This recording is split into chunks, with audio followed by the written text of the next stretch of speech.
Hey folks, welcome to YouTube Live. We're going to be talking about context-specific diets. If you're just getting into the chat room right now, make sure you introduce yourself and let us know where you're coming from. I'm going to get started on this right away. We've got a great show planned for you guys today. Today we're going to be talking about energy and food. The whole series about context-specific diets started off with an article that came across my desk talking about how meat eaters were destroying the planet. And it infuriated me, actually, because not because I'm a meat eater, but because the article was completely false. It was not based in any kind of science. And I wanted to create a conversation around this because I thought it was very important. So this whole series will end up being 6 parts in total. We're talking about part 3 today, which is called Energy and Diet and Energy and Food.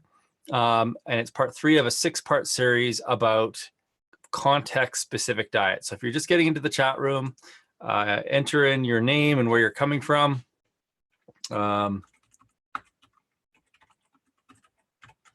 And let us know where you're calling in from. And if you have watched the series up until now, you've watched parts 1 and 2, I'd love to get your take on it. What if your big takeaways being thus far? What were the big insights that you've had as a result of watching these videos so far? What's your take on diet, and where do you stand in the whole kind of spectrum, because there's definitely a large spectrum of belief around there. Hey Jen, how's it going? Nice to have you on the show. And how's Timmins, Ontario? All right, so I'm going to get started here right away, guys. We're going to start talking about context-specific diets. I'm just going to share my screen, and then we will get back into talking about energy and diet. So if you're just signing in, let us know where you're coming from. Put your name up there. Let us know where you're calling in from with regards to where you're watching the show today. Love to hear what your big insights have been thus far on this particular topic, if you've watched the other videos on this series. So today we're going to be talking about energy and plants. Now, most people, when they talk about going vegetarian or vegan or being omnivorous or ketogenic or any diet for that matter, it doesn't really matter what it is, they make some sort of a judgment about health or nutrition, but very few people actually talk about the energy that is involved in the production of food. And I think that it is ridiculous to just talk about food and its nutrient density and not actually consider the energy that goes into food. And there's lots of reasons for this. As you guys may know, and if you've been watching my channel, you'll know that I'm pretty interested in resilience. It's one of the things that kind of drives me. I'm also really interested in risk. Risk is one of those things that I think about a lot. And when I tell people that I think about risk a lot, they probably, their eyes glaze over and they think, why would Rob be interested in risk? What is so interesting about risk? What is interesting enough about risk to actually justify consuming copious amounts of your life reading books on risk? And it's actually not as boring as you think it is. It's not as uninteresting as you might think risk actually is. It's actually fascinating to think about it, because risk is essentially trying to assess the likelihood of some sort of a negative outcome in a highly complex world. And because it's unknown, the outcome that is, or whether or not it'll happen, you have to come up with tools to think about the repercussions of that risk, but also the probability of it. And then once you've kind of established the probability and the outcome of a specific risk, you have to look at it from the perspective of how can you manage that risk? What are the things that you can do in order to avoid such a risk from actually occurring? And so I think a lot about that. And there's a couple of books that I can recommend on this topic. One is Nassim Taleb's book, The Black Swan. Actually, like all 3 of them. There's one book that's not Nassim Taleb's. So there's The Black Swan by Nassim Taleb. There's Anti-Fragile, and Fooled by Randomness. Those are all 3 books from him. He's a really big risk expert, and he kind of brings his ideas around risk from his option trading days, which I think is really interesting. And he applies that to the natural world. He applies it to human life. He applies it to cities. He applies it to business. And it's not very hard to take the next leap and apply it to permaculture. Hey, Brett. Hey, Bruno. Nice to have you on the show today. So what's great about Taleb, like I said, is that it's not hard to move over a domain from the stock market or the way that he describes risk into food or permaculture or energy security. It's actually very, very simple. And so the other book that I was going to recommend, which is a little bit easier to read than some of Nassim Taleb's stuff, is a book called The Signal and the Noise. And it's not directly about risk, but the subtitle of the book is Why Most Predictions Fail and Some Don't. And after you've read that book and a bunch of Nassim's work and stuff on the internet, you'll get a pretty good understanding of risk, and you'll either hate it or you'll love it. My goal today is to talk about food and risk and how it pertains to energy. And so most people don't talk about energy as it relates to the production of food, but I think it's an extremely important topic because I think energy currently completely underpins the food system, like not partially, completely. And so the average calorie of food right now that we consume from the grocery store requires up to 10 calories of hydrocarbons. Okay, so that's the planting, fertilization, herbicides, pesticides. Hey, Kathy, nice to see you. Food processing, refrigeration, shipment, sending it to the store, keeping it refrigerated at the store or frozen or on the shelf in an air-conditioned space. Then you go to the store, pick it up, you bring it home, you cook it, and then you consume it. And so if we were all coyotes and we had to run around the world or run around our ecosystem trying to get food, and it cost us 10 calories of food for every calorie we consumed, we'd all starve to death. So there's a great book that was written called, actually it's an article, actually, The Oil We Eat, and I think it was in the Walrus. And in that article, they talk about how the food that we're consuming right now is essentially oil because there's so much energy embedded in our food. Now, I wanted to talk about a couple of specific culprits when it comes to the energy in food. And so one of them is nitrogen. So some people know this, some people don't, but nitrogen in agriculture typically is put into crops in the form of ammonia. And ammonia is NH3. And so the NH3 is actually a byproduct of methane gas. So the H3 in ammonia comes through the cracking of natural gas. I think it's called the Haber process.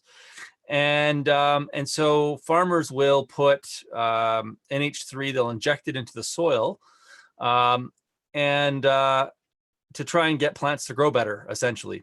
And so because it's already coming from natural gas, that's super energy intensive. And then there's the whole Haber process, which adds more energy into the production of nitrogen. Now, another byproduct of the use of nitrogen is the fact that especially anhydrous nitrogen, or anhydrous ammonia, I should say, dehydrates the soil. And so it actually kills all the soil microorganisms that comes in contact with that anhydrous ammonia, which is a little bit crazy because it's those microbes that the nitrogen kills, which are actually primarily responsible for the natural nitrogen cycle in the soil. So it's kind of a good business plan in that the very thing that you use to fertilize your field with nitrogen is the very thing that destroys the natural nitrogen cycle that exists. And so it becomes this addictive pattern that you have to continually stay on. It's a never-ending train. And so 1 pound of nitrogen is the same as 1 gallon of diesel. which is insane. And depending on the severity of the nutrient cycle, how good or how bad it is on your farm field will depend on how many pounds of nitrogen you're actually putting onto the field per year. So if you're putting on 20 or 40 or 100 pounds of nitrogen per acre, that's equivalent to the equivalent in gallons of diesel. So there's a lot of energy embedded in nitrogen. The only sustainable source of fertility on fields is actually going to come through microbial cycles and the manure from animals, especially when we get up into the northern latitudes. It changes a little bit when we get down into the tropics and subtropics, kind of, but not really that much. And what's really interesting is that nobody right now is arguing about the ocean dead zones. If you Google this right now, you'll find some pretty scary stuff out there. And it's the use of water-soluble nitrogen, phosphorus, and potassium that's actually the culprit. It's what's creating all these dead zones. It's creating all sorts of problems in our ecosystems and in our oceans. Things that we actually need to have in order to be able to thrive on this planet. And what's crazy is that we know where the problems are coming from, yet we're not doing anything about it. At least not on a massive scale. There are individual farmers that are going organic and starting to change where their fertility comes from, and so they'll use organic fertilizers and things like that. But in reality, the ultimate fertilizer is actually working with soil-based processes and livestock. Now, the reason I'm talking about energy and diet is because, again, this whole conversation started off around whether we should be eating vegetarian or vegan or omnivorous or carnivorous. And the whole way through, I've been talking about this idea of context-specific diets. Now, context-specific diets basically means that you eat relative to what your ecosystem produces. So it's not the South Beach diet, or it's not the keto diet, or it's not the paleo diet. It's eating based on what your ecosystem produces. And I want to bring one more layer into that, which is not only should we eat what our ecosystem produces, but we should eat based on the embodied energy of the food. And this might not happen overnight. You might not be able to just transition over to a food that has net positive calories, but that's the end goal. That's the thing that we should be working towards. And there's a bunch of reasons for this. So number one, if we're eating food that has been grown that actually produces more calories or contains more calories than we'd had to invest into it in the first place, it's inevitably going to be good for the environment, or at least it has a higher chance of being good for the environment. It also has a higher chance of being good for you, because when we feed plants water-soluble nutrients, some very strange things start to happen. It's really interesting. Plants have two types of roots. I'm going to draw a little drawing for you guys. I think it'll help to kind of clarify this a little bit. We'll get into a little bit of plant physiology, and I think you'll find it really interesting. I wrote a blog about this a while ago, and it was called The Story of Soil. So I'm just going to do a little drawing for you guys. Let me just see if I can find some pens here. And we'll do a little example, and I'll show you exactly what I'm talking about with regards to nutrient density and energy. If you're just getting in right now, feel free to introduce yourself on the chat. Let us know where you're calling in from. I'd love to see where you guys are coming in from. And we're going to talk about how plants work and why this is so important. So I'm just going to share my screen here, if I can find it.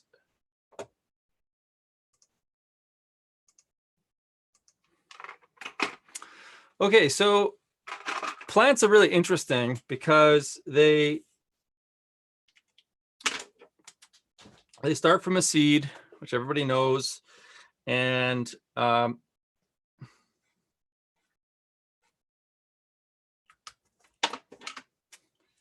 below the surface,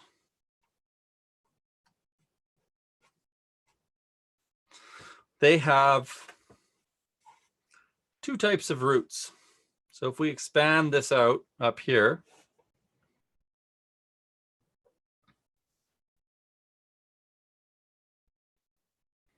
so plants have hair roots and they have tap roots. Okay. Tap roots are responsible for hydration.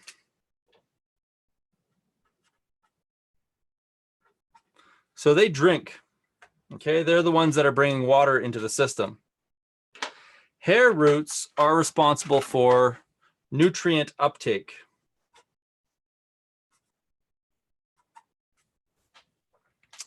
And what's really interesting about this is that the nutrient uptake on the hair roots is actually because of what's called the rhizosphere.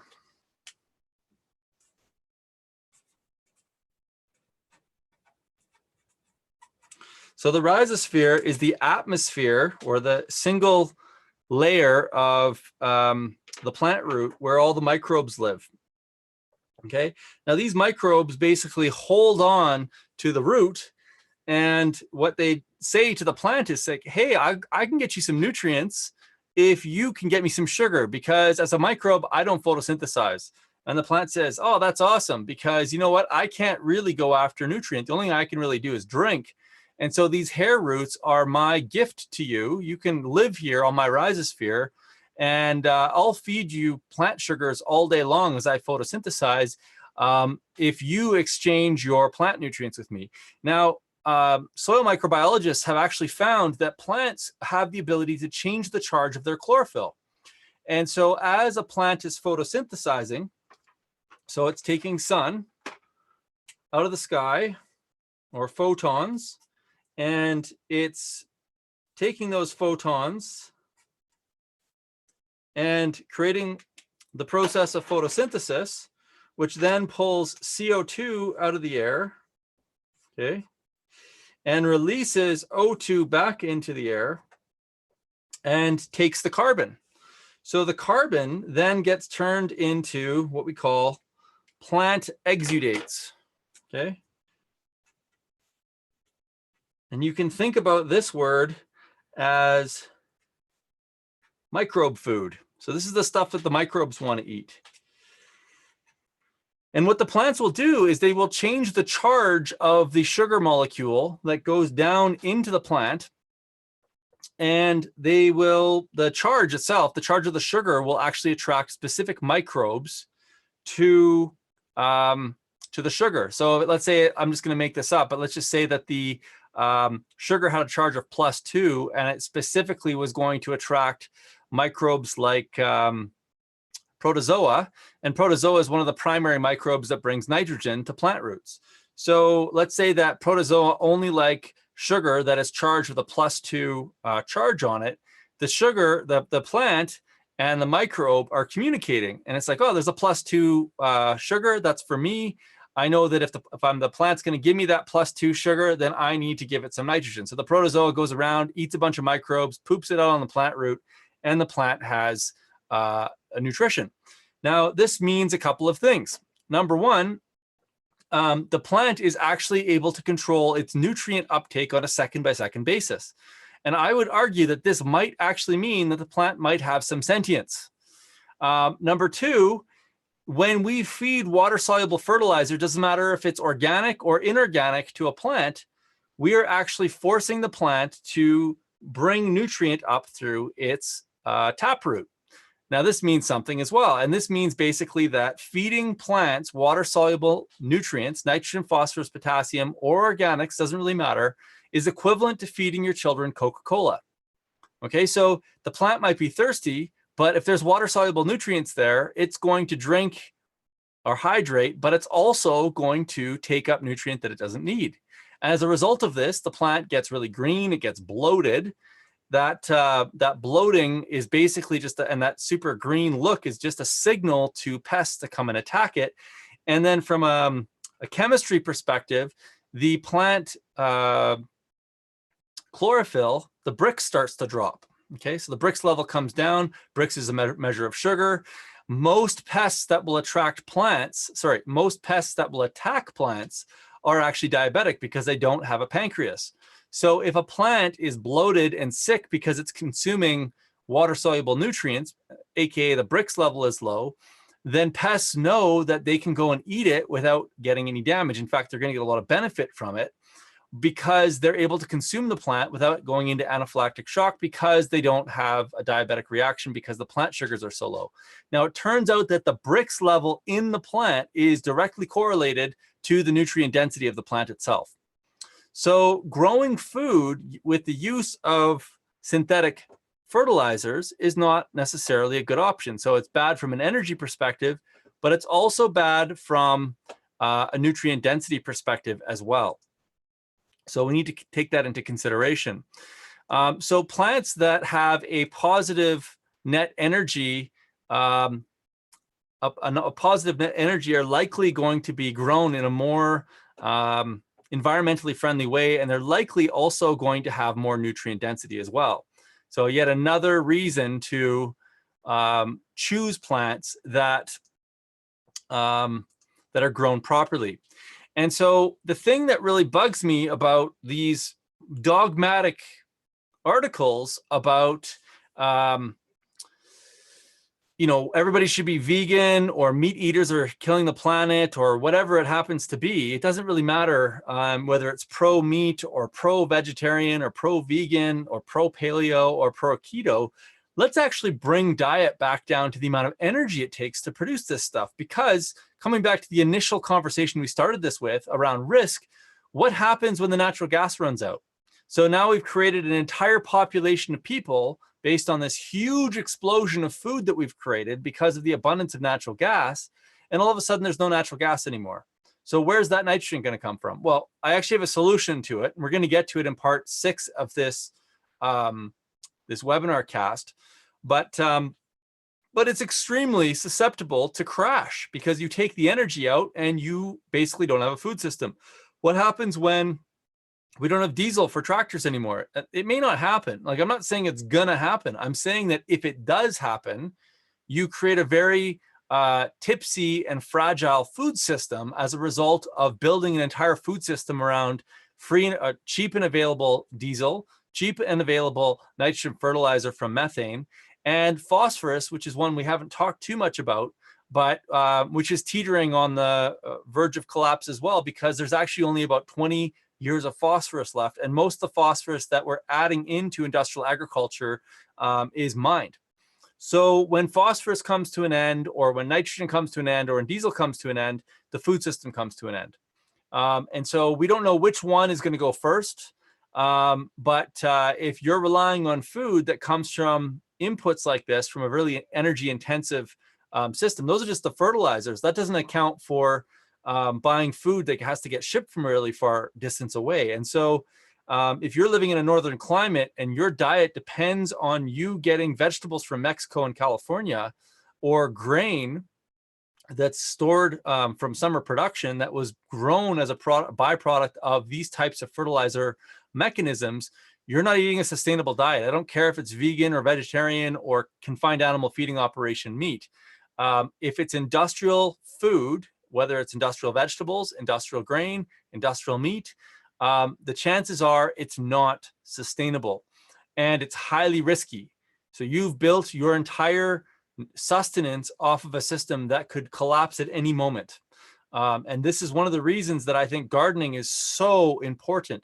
You may not build a garden this year that will feed you for the entire year, but if you build a garden this year and you learn how to grow food, that skill will be there if in the event that you ever need it. And if you never need it, then at the very worst, you've ended up growing a whole bunch of nutrient dense food for yourself while building a skill and some resilience. Anybody that gardens, and I'm curious how many of the people on this chat window are currently gardening right now, know that gardened food does not taste anything like food from the store. It's completely different. It tastes different. It has a different nutritional complex in it. And it feels good to be able to produce something. Most of us that are stuck behind desks, desk jockeying all the time, are dying to get outside and do something with our hands. So We need to look at our food system not by whether it's vegetable-based or meat-based or a combination of both, but how much energy goes into the system. So if you can live a diet on any diet, and you can say that you're working towards having a diet based out of foods that have a positive net energy return, in other words, the food has more energy in it than was contained or put into it through the use of fossil fuels, then you're going in the right direction. Nando Dando, if a meteor hit today and the food system collapsed, what size of land would I be glad I started farming 1 year ago, and what would I plant there? So Nando Dando, that would all depend on where you live on the planet, because every different piece of land is going to have a different productivity characteristic. But on a quarter to half an acre in Calgary, I could pretty much grow all the food that I need, you know, with a combination of chickens, rabbits, and some vegetables. It doesn't take very much if you know how to stack functions. So that would include food forestry, annual gardens, and rabbits. There's no shortage of land at all. Okay, the problem is not land shortage. The problem is that we are rapidly losing skills to do this stuff. That's the big issue. And we are all complacent and just expect food to always be in our grocery stores. That's the issue. From a resilience perspective. The other issue is that because energy is so cheap, we basically ignore it. And so this is not a conversation that is actually happening right now in our society. Correction, plants were seeded last fall and overwintered. So Kathy, I just finished a salad harvested from plants seeded last winter and overwintered in my low tunnel. Yes, the flavor is superior. I'm in zone 5B. Awesome. Yeah, I'm not saying that you can't have vegetables throughout the year and that there are ways to do them. But if that's how you want to live, and I know that Kathy, you're an omnivore and you've made some very good points up till now. I'm just saying that you need to take, and not you, but people need to take a more pragmatic look at what is involved in the production of our food, where it comes from, and how we define sustainability or even resilience or regeneration. So on the next slide, this is another thing that a quote that I think of often. Any system supplied with more energy that it can put to productive use will go into chaos. And so this, for me, is the exact, or one of the exact issues associated with conventional farming. So we've got a farming system that uses enormous amounts of energy in order to try and produce food. And so this is really what describes the dead zone. We've got too much fertility going in one place, in a water-soluble form, mind you. And so when you put too much energy into a system, it goes into chaos. The dead zones are just an expression of a system in chaos. So this is another pet peeve of mine, and one that I get a lot of emails about in my inbox. And this is the whole concept of these vertical and energy intensive farms. So this is just complete lunacy. It's completely disconnected from anything that makes any kind of sense whatsoever. Vertical farms, I mean, I don't even know where to start with this stuff. It is just so ridiculous. We've got these cities, these mega cities that are growing. And I mean, when I think about cities and mega cities, they're basically just human feedlots. They've got massive numbers of humans in these tiny little spaces. And in order to facilitate the population density in these cities, they need huge pumps to pump sewage around, to pump water around. They need huge amounts of energy. We basically pave over all of the ecosystems, so we remove all of the ecological services in these cities. And then the solution that people come up to with regards to feeding cities are these high-rise buildings that require huge pumps to pump water up into the high-rise building, and then grow lights that have to provide light to each of the floors in order to create photosynthesis. So this misses the mark on so many levels. So number one, there's just no way that a vertical farm can be net positive out. There's just no possible way. They're always going to end up needing more energy in than they get out in the form of food. So we're just trading one form of energy for another. And that has never happened in the history of this world. Number two, I cannot imagine how plants can come out of this system in any kind of healthy state.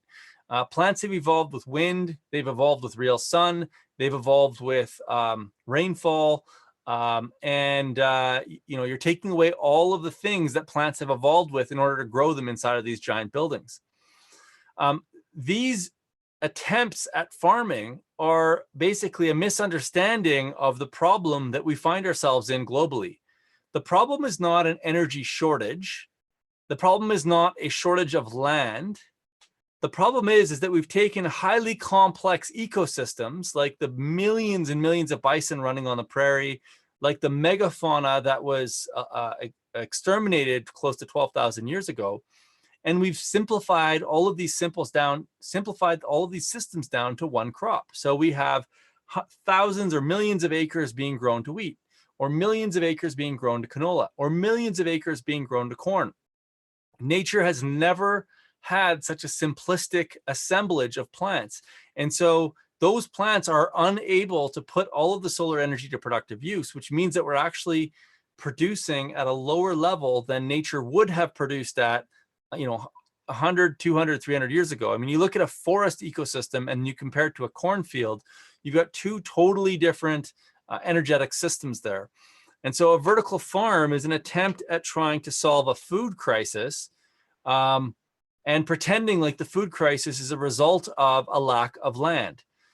The world needs us to reclaim our deserts. We need to start reversing desertification. And if we could just reclaim some of the deserts, already right now we're overproducing food globally. So it's not really a food shortage issue. It's just an underutilization of land. So a platter heaped with 8 pounds of coal demonstrates the quantity needed to generate enough electricity to grow a head of lettuce and a 1/4 pound of tilapia in a model vertical farm. I mean, I don't think I need to say anything else other than that. So if you take the coal, the gas, or the oil out of the system, you don't have food. So we have to return to land-based farming because every square meter of earth is a solar collector waiting to be put to productive use. And when we put that solar collector to productive use, we end up having a better system. We put carbon back into the soil, which pulls it out of the air. The soil stores more water, which can support more plants, which can support more microbes, which makes more nutrient-dense food. So the world doesn't need any vertical farms. It needs farmers, or at least it needs land being farmed in a biodiverse way.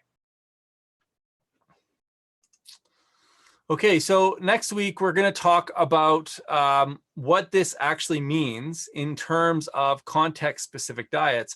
And so I want to open the chat window up to you guys, and I want to get your take on all of this. What is your opinion with regards to energy intensity and food? And have you ever thought about it? And what were your biggest insights? So we'll start with, what is your take on energy intensive food? Feel free to go put that up in the chat window right now. I'll have a bit of a chat right now while we've got a bit of time. I've got another half hour, so I can answer questions about permaculture. We can talk a little bit about this. You guys really get to choose your own adventure here. You've signed in, and I'm happy to stay here till 4:30 Mountain Standard Time. So what is your opinion of energy intensive food as it pertains to diet? And is it something you've ever considered?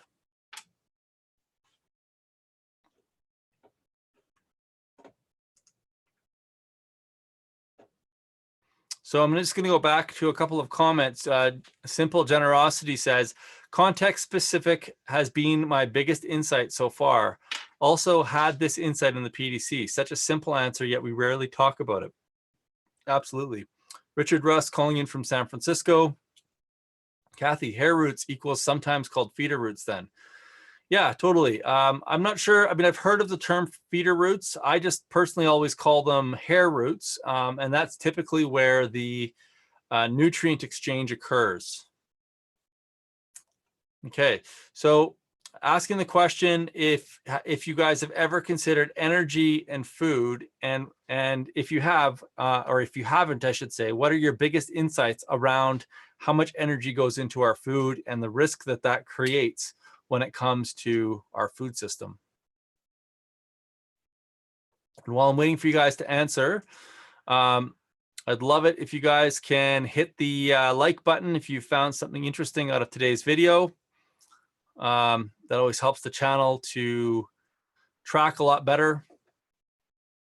And anytime you share my videos on social media, that really helps my channel as well. It's a really simple way to pay me for my time. Really appreciate it.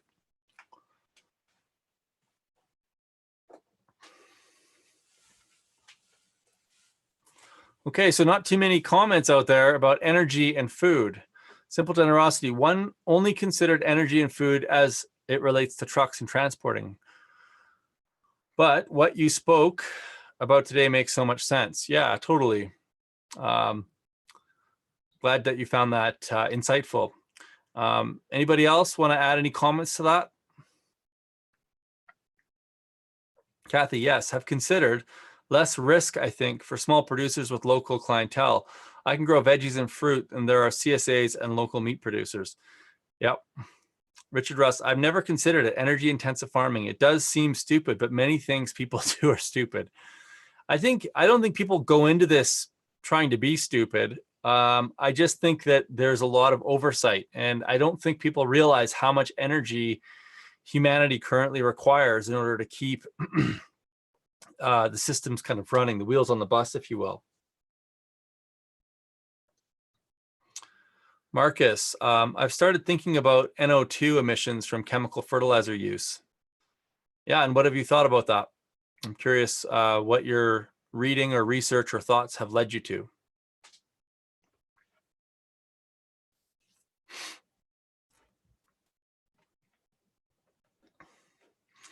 You know, it's amazing. I mean, this conversation about vertical farms is kind of the same as hydroponics. Hydroponics is completely questionable.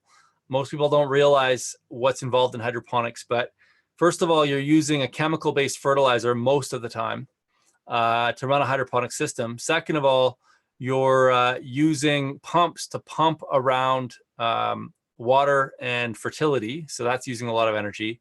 Thirdly, you're usually using grow lights.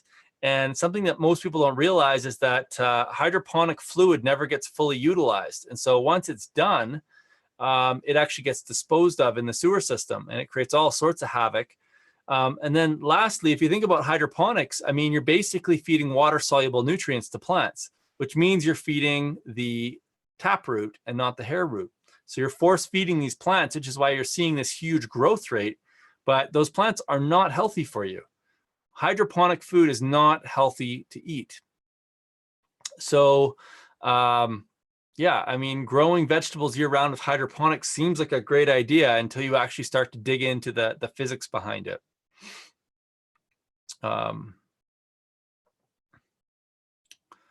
So I'm curious if anybody has any questions about any of this stuff.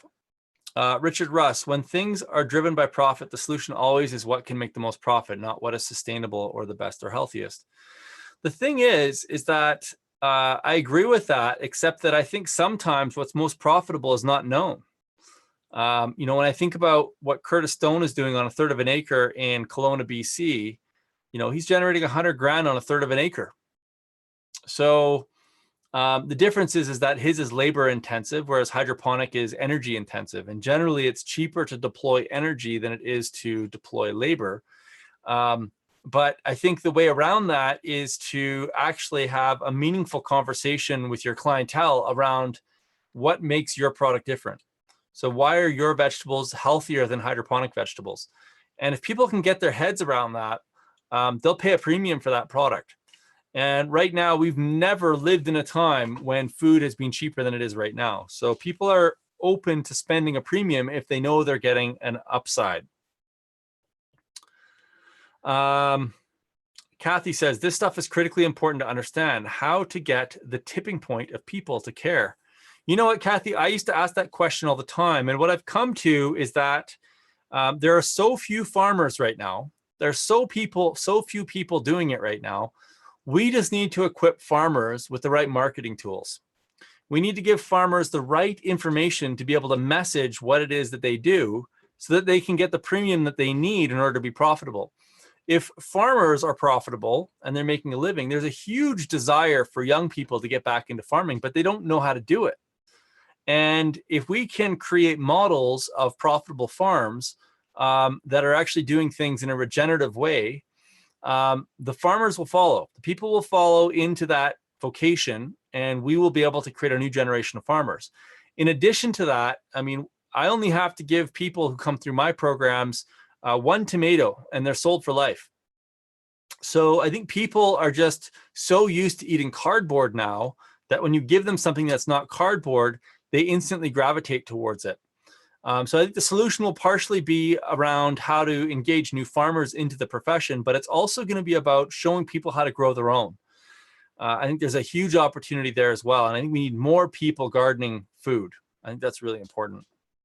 Bruno Garcia, I used to work in a frozen greens factory. We would put ultra frozen products in large bins, send it to Belgium, 2,300 kilometers away, where they would put it in small packages and send it back to Portugal. Insane. You think about, most of our food has traveled more than we have.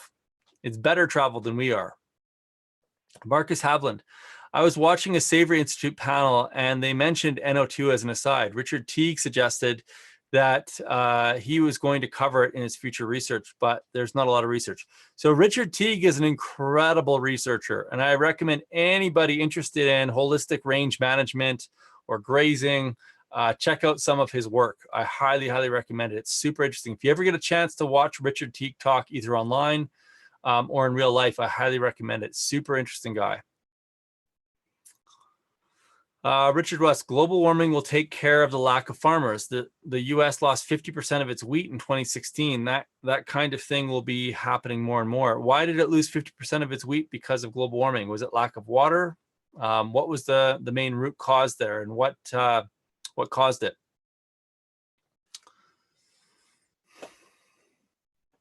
Yeah, you know, Joel Salatin has this saying that the only people driving Mercedes in the future will be farmers, which I think is true. Late frost or early frost? Probably an early frost. Or a late frost starting the season. That's probably what you mean. Okay, guys. Well, I'm open to asking more questions or having more conversation around all of this stuff. I've got 20 minutes left, but if you guys want to end early today, that's totally fine. If you found this interesting, please hit the like button, and if you can, I'd love it if you could share this on social media later today. It always helps it track quite well later. Next week, we're going to talk about context-specific diets. So I'm going to talk about something that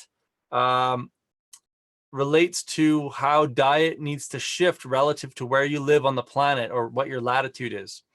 Jen has a question. Rob, I have a question related today. I'd love to hear your insights on inflammation. I was vegan for 3.5 years, started eating local grass-fed meat and eggs again 6 months ago, but still hear about them being inflammatory, a myth.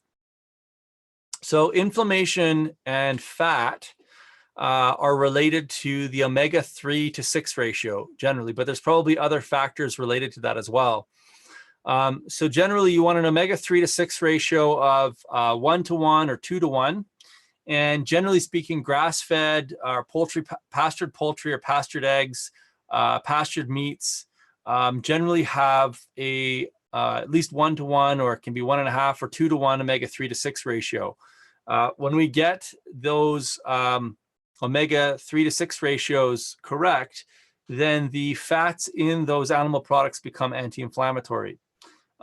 The best resource on this, Jen, is actually a book by Gary Taubes.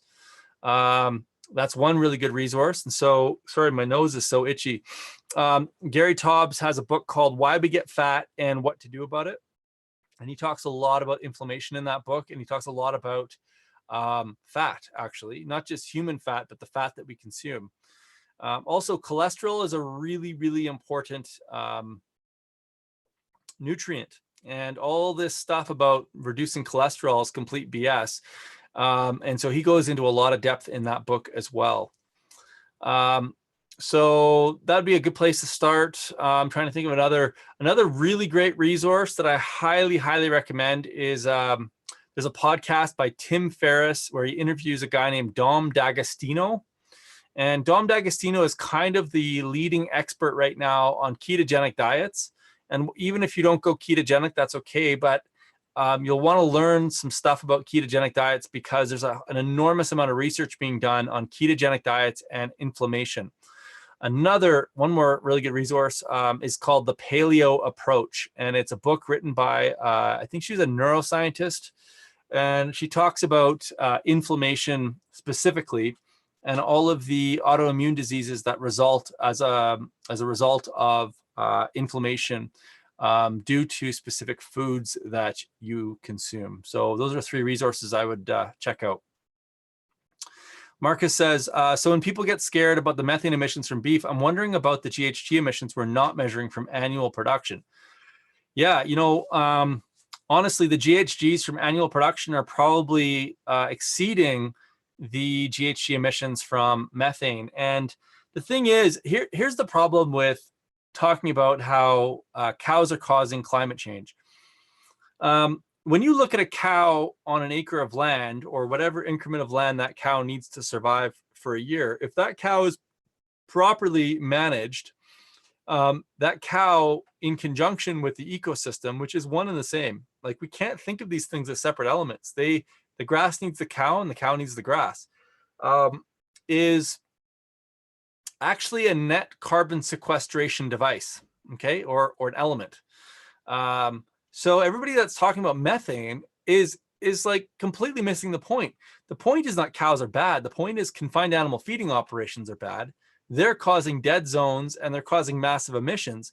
But to throw cows out and say that we need to all stop raising and eating cows because of confined animal feeding operations is like a carpenter throwing out his hammer. It's like hammers suck because they do damage to wood.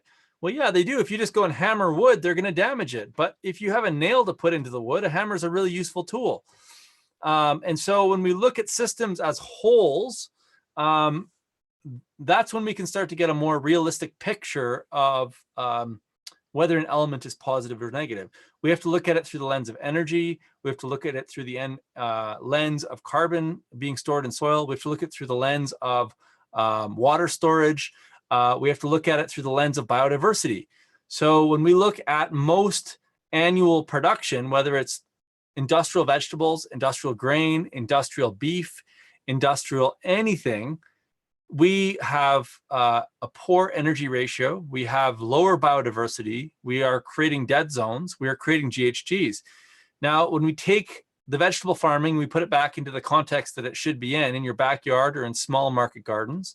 When we take the cows, we put them back onto the pasture, onto fast rotational grazing. When we take any farming system that has been industrialized and we put it back into the proper scale, all the problems disappear, right? So it's all being caused because these systems are out of scale and they're being looked at through silos as opposed to as whole systems. Kathy says, also Good Calories, Bad Calories by Tobbs, in which he completely debunks the whole fat hypothesis.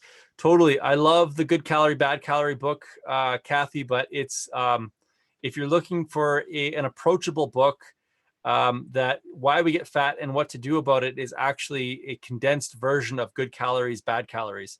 The Good Calorie, Bad Calorie book is like this thick. It's written for doctors. It's a really great resource if you like sciencey stuff and you're willing to commit to it. But Why We Get Fat and What to Do About It was written for the layperson. Kathy said, saw an event announcement for a march to shut down all slaughterhouses. No distinction made between CAFO and grass pastures. The comments and enthusiasm for this is terrifying. Yeah, and the reason is that urbanites don't understand any of this stuff because nobody is actually talking about it in a scientific way, which is why I wanted to have this conversation on YouTube. So I appreciate you guys showing up for it. Bruno says, aquaponics have great output, but any idea on the energy input needed for the fish feed? Seems very energy intensive. I'm not sure about this, but I suspect that it's very difficult to do a net positive aquaponics system as far as energy is concerned. The only place that I think has a chance of this is potentially the tropics and subtropics. But you still need a pump and you still need to feed them. And so if you're growing those systems with vegetarian-based fish, it's probably possible. If you're growing it with fish food from the global south, where they're harvesting all of the small fish stocks in order to grind them up into small fish pellets, I don't think it's sustainable, is my gut. Marcus, there's a restaurant in Toronto called Antler that was protested by vegans recently. Their whole message was that there's no such thing as ethical meat. So the thing with vegans, especially in the North, is vegans can't claim that they're ethical, because if they're eating vegetables, they have destroyed massive tracts of land and biodiversity. So no vegan or vegetarian in the North can make any claim about having killed less than people that are omnivores. And in fact, omnivores that eat properly raised meat are actually creating more biodiversity than industrial grain or vegetable farms. So, and again, I'm not out to get vegans and vegetarians. The point is that you have to eat to your context, to your bioregion. If you want to eat a vegan and vegetarian diet and you're concerned about sustainability and of the planet, then you need to move. You need to go to the tropics and the subtropics. If you're going to live in the northern hemisphere, then the way that you can preserve the most amount of life, which is what this is all about, is actually by eating off of small mixed farms and your backyard. That's the reality of this. And the science just does not support all of these arguments around vegans and vegetarians. It does support that CAFOs are horrible things, but it does not support, they can't make claims about killing less than people that are eating omnivorous diets. Okay, folks, well, I'm going to wrap up unless there's any last questions. Bob M has a question. What is the best way to filter the fish waste properly before feeding the plants? So, Bob, I don't have a lot of experience on aquaponics, so you'll have to check some aquaponics blogs on that. Yeah, thanks for the question. And thanks for showing up today, guys. I really appreciate the conversation with all of you. And on Sunday, I will be posting my next videos for next week on my website. You can check those out. If you're not on our newsletter, you can find a link to that in the show notes below. If you want to support the program, I've been getting a lot of donations recently from folks. I really, really appreciate it. It's by no means necessary, but it definitely keeps me encouraged to keep coming back onto YouTube to chat with you guys. There's information on how to make a donation below. And we'll see you guys next week. I've got some exciting stuff happening, and I'm looking forward to sharing with you guys all next week. Okay, have a great day, guys. Adios.